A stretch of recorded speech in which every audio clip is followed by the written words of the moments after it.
eu fiz muito dinheiro com fumo. Mas o que o fumo me deu, o que ele me deu, ele estava me tirando também. Que eu estava destruindo a propriedade com lenha, com veneno e reformando a arrumação, estufa e cano, máquina de malar fumo, careta de trator. No final, o que o fumo me deu, eu para consertar o que eu tinha, ele me levava o que eu fazia. O Brasil é o maior exportador e o segundo maior produtor de fumo no mundo. A região sul concentra 96% da produção. Em Santa Catarina, 47 mil famílias de agricultores trocam a produção de alimentos pelo cultivo do tabaco, ocupando uma área de aproximadamente 145 mil hectares de terra. A fumageira é solandina, né? Elas vêm aqui, fazem uma proposta para ti plantar fumo aí, elas te fazem um financiamento para ti pagar em 5 anos. Aí o primeiro ano tu te sai bem, o segundo ano já vai saindo mal. Aí quando chegar no 5º ano, tu tens que renovar o contrato, mais 5 anos, fica amarrado com elas e não se sai mais. Tem muitos agricultores, eu não cheguei nesse ponto, mas tem muitos agricultores que chegaram a perder o terreno mesmo. O sistema produtivo é controlado pelas empresas fumageiras. São corporações multinacionais que seduzem os agricultores familiares com contratos que, à primeira vista, parecem bastante atraentes. Elas financiam todos os insumos, com valores bem acima do mercado.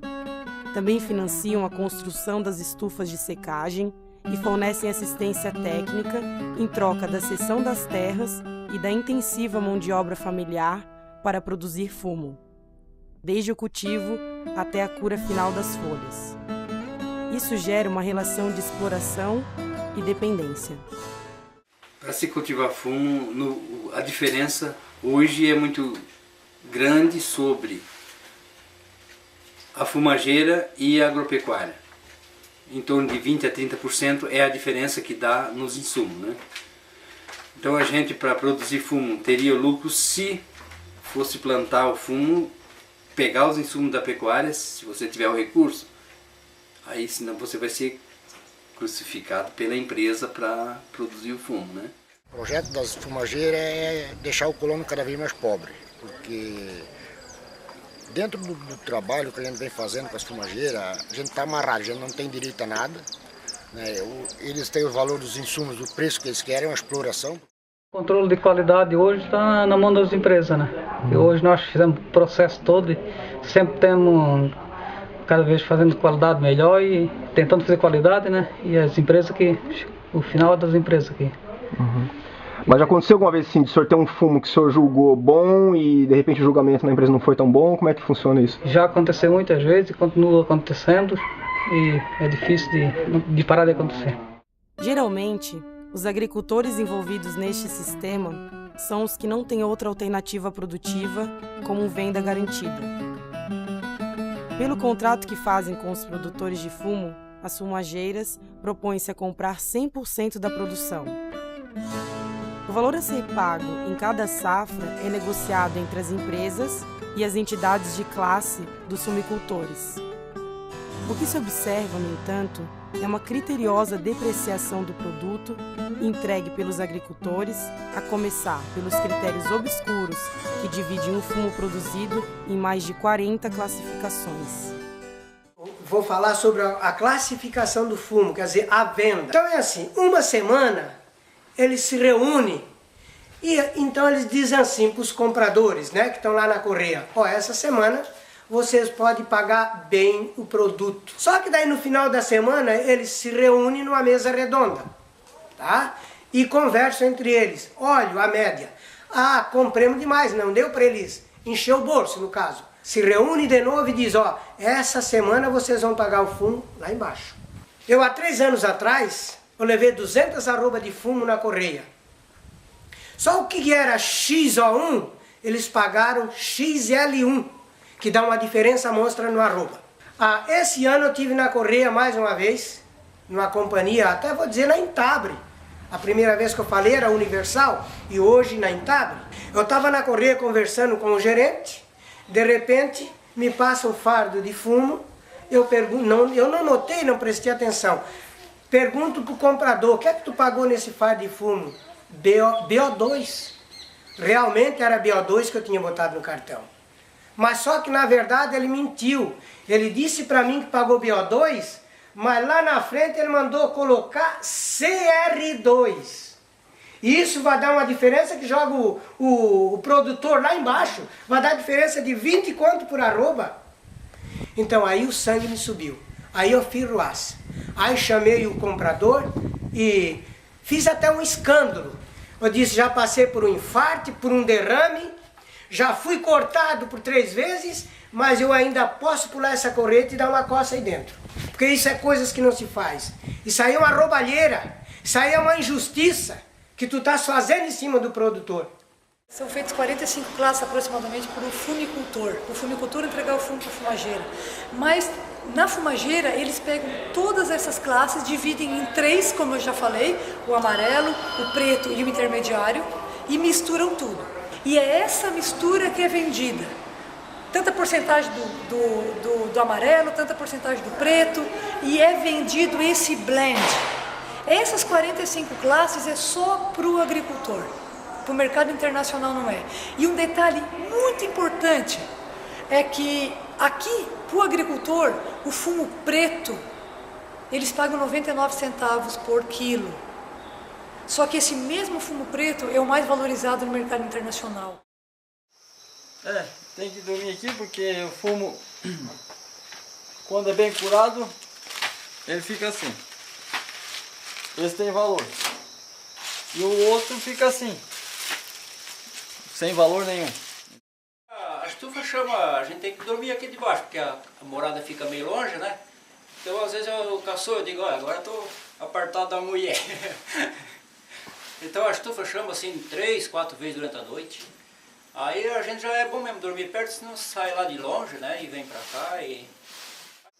Então é mais ou menos 3 meses que eu durmo aqui. Toda noite. A cura do fumo é lenta e consome grandes levas de lenha nativa, extraída da Mata Atlântica. Nesse período, que dura até 3 meses, muitos agricultores deixam o conforto de suas casas para dormir ao lado das estufas. Fazem isso para garantir a máxima qualidade do produto. Tamanho esforço jamais será recompensado pelas corporações fumageiras. Não lembro de nenhuma vez quando eu era criança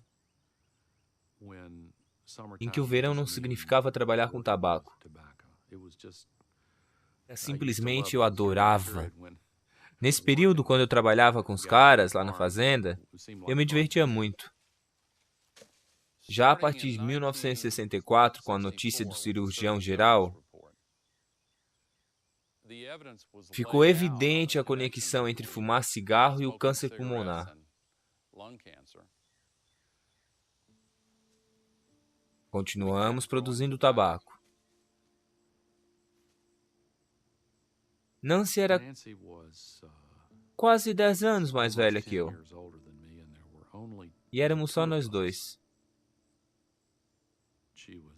Ela era minha protetora e minha amiga ao mesmo tempo.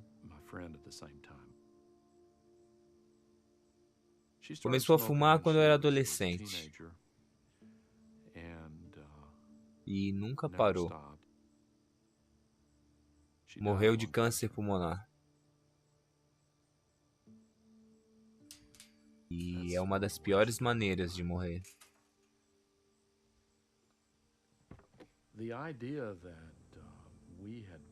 A ideia de que havíamos sido parte desse padrão econômico da produção de cigarros que gera o câncer foi muito dolorosa em todos os níveis. Meu pai, que cultivou tabaco por toda a vida, parou. Todas as explicações que pareciam fazer sentido no passado já não faziam mais. Ele parou. Parar de plantar fumo. Eis a questão. O sistema de integração entre os fumicultores e fumageiras o primeiro elo de uma cadeia produtiva que gera prejuízo e doenças no campo e na cidade, prova-se nocivo a toda a sociedade. Conheço muitas pessoas que já se intoxicaram com os agrotóxicos. O senhor conhece gente aqui da região? Tem, várias pessoas têm problema de... Foi parar no hospital? Ah, sim. É a coisa que... E daí estraga a saúde, né? Eles estão toda a vida doente.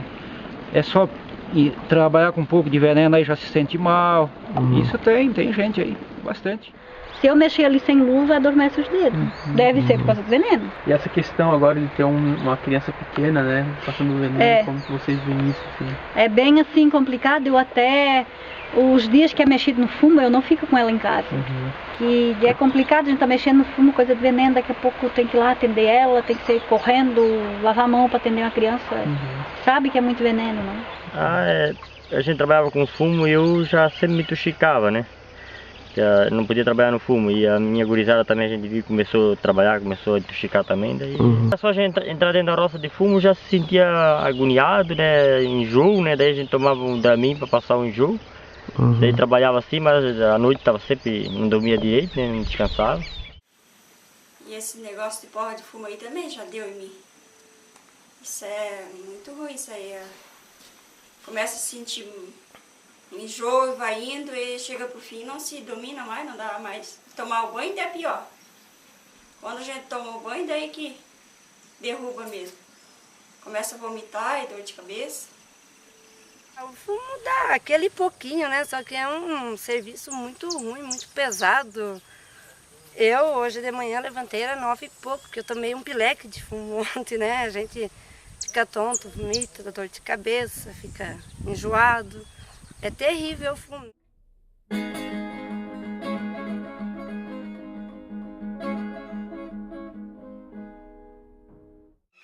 Eu plantar fumo mesmo, eu planto desde os 8, 9 anos de idade. Hoje nós temos uma menina, mas depois ela está com 14 anos, mas depois ela vai sair. Aqui na propriedade não vai. Ela não vai trabalhar mais. Ela vai querer sair, porque o fumo, ela não tem lucro para isso. Uma certa época você percebe que o fumo assim não te dá tanto lucro, nem para os seus pais, nem para você mesmo. Na minha opinião, o fumo não é um bom trabalho assim. Para nós, como os jovens assim da minha idade, estar trabalhando. Para o meu irmão me ajudasse assim, a trabalhar em outro lugar, eu saía da roça. Por mim, eu não trabalharia mais no fumo. E é lógico, né? Principalmente com o jovem que a gente está trabalhando, quando ele passa a ser numa propriedade, a única função dele é mão de obra para trabalhar no fumo, nem eu ia querer ficar, com certeza. É onde a gente tem esse problema grave. Então eu, como tenho uma família grande, eu pensei assim, não, eles não querem plantar fumo também comigo. Daí eu pensei assim, se a gente trabalhar com ecológico, eles vão ficar com a gente, né? E eles estão bem animados, até minha guria, semana que vem ela vai para Laje para ver uma produção ecológica, ela também, a Juliana, né? Tô na opinião dele, eu não quero que ele trabalhe com fumo, porque até o fumo tem o veneno que intoxica a gente, né? Então a gente não quer trabalhar com veneno, porque é ruim também, por causa que nós temos que carregar bomba de veneno, isso é ruim para nós, prejudica. Além de o veneno prejudicar a gente, a bomba machuca a gente também. Então eu prefiro estar lá arrancando as mudas de brejo lá na cebola do que estiver carregando uma bomba de veneno. Eu pretendo ficar aqui, continuar aqui, ajudar os meus pais. Levando em conta toda a movimentação financeira na cadeia produtiva do fumo, somente cerca de 5% do montante fica nas mãos dos agricultores. Às custas do sacrifício destes trabalhadores, porém, a fumicultura acaba sendo um sólido componente nas economias locais. Desse modo, empenhar-se por iniciativas sustentáveis, tanto econômico quanto ambientalmente, e que tragam reais benefícios, é o atual desafio das gerações que lutam pela sobrevivência e permanência no campo. Olha, eu acho que a saúde em primeiro lugar, né? Se ele lida só com o gado, não precisa estar lidando com veneno, né? Agrotóxico. A mãe não quer mais plantar fumo, mas... A safra, depois de quase pronto para colher, foi que veio o granizo e dentro de poucos instantes ficou tudo a zero. Não deu de colher mais uma folha. Agora, eu ainda estava pensando Era preferível tirar leite de 40 vacas do que colher esse monte de fumo. Porque tirava o leite de manhã, chegava umas horas, estava tranquila. Chegava de noite, podia dormir descansado. E o fumo tem que cuidar a noite toda ali, né?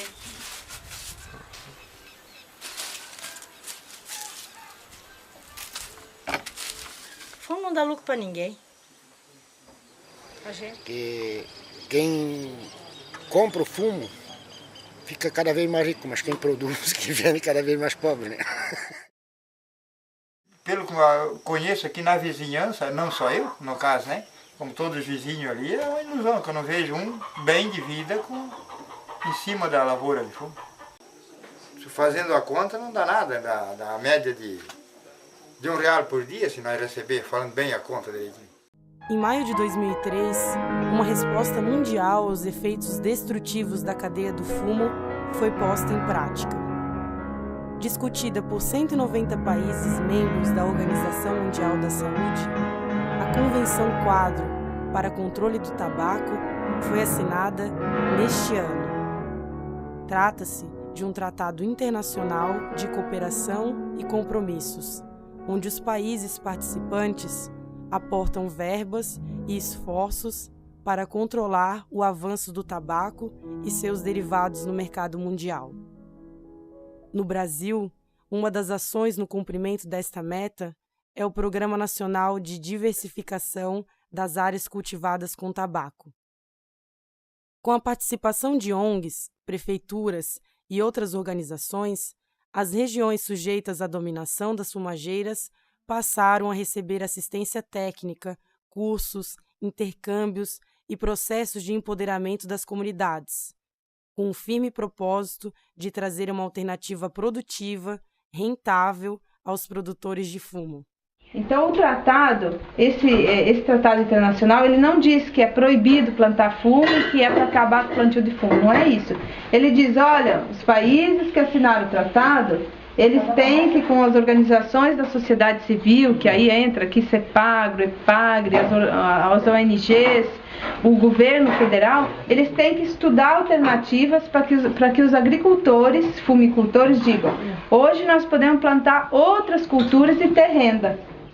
É que eu fui atrás, né? Eu para não sair da roça, eu fui atrás, procurar outro caminho, né? Então, achei a uva, né? Achei interessante. A gente está trabalhando desde maio já com jovens, com esse curso de alternativas à cultura do fumo.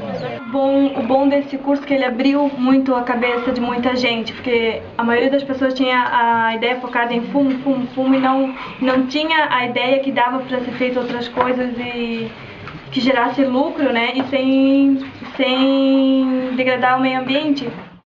Então, mesmo que tenha ainda alguma coisa de fumo, mas a partir do momento que começa a ter outras coisas, né, a gente começa a melhorar a qualidade de vida, a renda. Um agricultor que sempre se dedicou ao plantio de fumo e plantava assim uma quantidade grande, né? Chegou a plantar 200 mil pés de fumo. 200 mil pés de fumo. E gradativamente o seu Gilmar aqui tem substituído, né, a cultura do fumo por outras alternativas que geram renda. É terrível o fumo, nem o leite é mil maravilhas perto do fumo. Por isso que a gente quer cada vez acabar com o fumo, com a cebola e aumentando o leite, né? O fumo, além de não ser um alimento, ele só proporciona renda após cada safra. Um ano inteiro de trabalho para se receber a renda. Já na produção leiteira, a renda é mensal, às vezes a cada 2 semanas, às vezes até semanal. E eu e o Sonora aqui já comecei faz 2 anos a mudança. Eu comecei no leite e ele começou na uva, né? Mas hoje estou muito contente, já é uma fonte de renda muito boa para mim, sustenta a família tranquilo. O fumo estava me tirando o que eu tinha feito e inclusive até a minha saúde junto. Então eu passei para outras culturas. Né? A implantação do pastoreio vazão nas pequenas propriedades familiares tem sido uma ótima alternativa para a substituição das lavouras de fumo. Basicamente, o que essa técnica prevê é a divisão da área de pastagem em vários piquetes. Dessa forma, as forrageiras recebem um tempo de repouso adequado e podem crescer atingir um pico de produção muito alta, armazenar energia na raiz, rebrotar, dessa forma alcança rapidamente altas produtividades e é um tipo de técnica que o agricultor vê o resultado de forma muito rápida. A gente não quer saber de fumo, cebola, essas coisas, para nós queremos terminar mesmo e continuar só com o leite. Com o aumento do rebanho, aumenta muito a lucratividade do agricultor. E ele não vai gastar mais insumos, ele não vai colocar mais dinheiro para essa produção. Ele vai, pelo contrário, ele vai necessitar gastar menos ração, vai necessitar menos mão de obra. O objetivo do projeto desenvolvido pelo CEPAGRO, junto a seus parceiros, vem estabelecendo com as famílias que são participantes desta ação, iniciativas que valorizam não só a agricultura familiar, mas principalmente o potencial de diversificação junto a essas famílias, principalmente na questão da produção ecológica. A região trabalhada é uma região bastante carente de iniciativas viabilizadoras da agricultura familiar. Por isso é um campo propício para as fumageiras que vêm atuando na região há mais de 50 anos, com forte poder de dominação sobre as famílias. A gente pensa em ampliar consideravelmente esse número de famílias, envolvendo questões organizativas, como já se está trabalhando na lógica de uma organização de uma cooperativa envolvendo 4 municípios da região, a produção organizada em grupos comunitários ou municipais e a comercialização sendo feita através da rede Ecovida de Agroecologia, possibilitando uma comercialização integrada com escalonamento de produção e diversificação, fortalecendo os elos da agricultura familiar a nível de região sul do Brasil.